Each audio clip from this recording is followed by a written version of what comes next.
అలా అవసరం లేదు.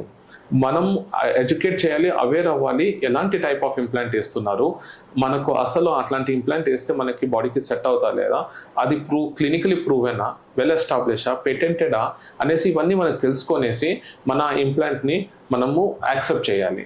సార్ అయితే ఇంప్లాంట్స్ ఎన్ని టైప్స్ ఉంటుంది? ఇంప్లాంట్స్ అనేటివి ఇంప్లాంట్స్ లో డిఫరెంట్ టైప్స్ ఉంటుంది. ఇంప్లాంట్ మనము ఎండాషియస్ ఇంప్లాంట్ అంటాం, కస్టమైజ్డ్ ఇంప్లాంట్స్ ఉంటుంది. ఎక్కడ సపోజ్ కొన్ని ఫంగల్ ఇన్ఫెక్షన్, మ్యూకార్మైకోసిస్ కండిషన్లో ఉన్నారు, అక్కడ బోన్ సఫిషియెంట్గా ఉన్నదు, సో మేము ఇంప్లాంట్స్ని కస్టమైజ్ చేస్తాము టు ఆ పర్టికులర్ జా సెగ్మెంట్ని బట్టి. సో అది వేరీ అవుతూ ఉంటుంది. ఇంప్లాంట్స్ ఇంకొక రకంగా ఏమవుతుంది అంటే బేసల్ ఇంప్లాంట్స్ అనేసి ఒకటి అంటారు, ఇంకోటి ఏమో which is also called as monocortical implants.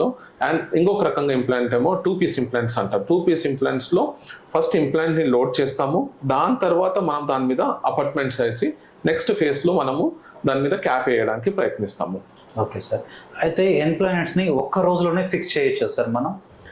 అది కేస్ టు కేస్ వేరీ అవుతుంది, కండిషన్ టు కండిషన్ వేరీ అవుతుంది, and surgeon to surgeon also vary అవుతుంది. చాలా మంచి ప్రశ్న.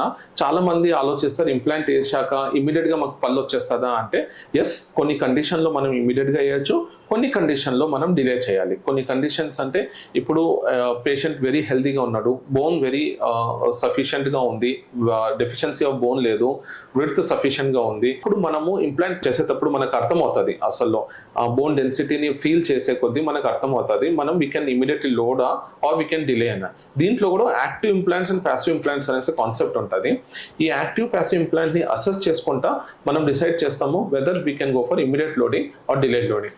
నా అనుభవం ప్రకారం నేను always suggest for delayed loading, అంటే వెయిట్ చేసి దాని ఇంప్లాంట్ బాగా ఎముక లోపల బాగా అతుక్కొనిన తర్వాత దాని మీద